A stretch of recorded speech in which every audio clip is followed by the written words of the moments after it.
আজ ১২ই রবিউল আউয়াল, পবিত্র ঈদে মিলাদুন্নবী সাল্লাল্লাহু আলাইহি ওয়াসাল্লাম।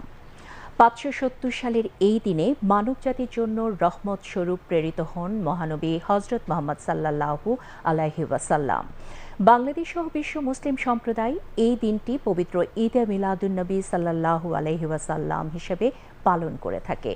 পবিত্র ঈদে মিলাদুন্নবী সাল্লাল্লাহু আলাইহি ওয়াসাল্লাম উপলক্ষে ইসলামিক ফাউন্ডেশন বাংলাদেশের উদ্যোগে পক্ষকালব্যাপী বিভিন্ন কর্মসূচি গ্রহণ করা হয়েছে।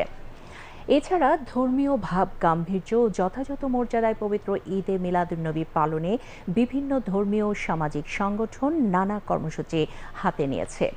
ধর্মপ্রাণ মুসল্লিরা মহানবীর জীবনী আলোচনা, মিলাদ, দোয়া মাহফিল সহ নানা কর্মসূচির মধ্য দিয়ে দিবসটি পালন করছে। আজ সরকারি ছুটি। ঈদে মিলাদুন্নবী উপলক্ষে রাষ্ট্রপতি মোহাম্মদ শাহাবুদ্দিন এবং প্রধান উপদেষ্টা ডক্টর মোহাম্মদ ইউনূস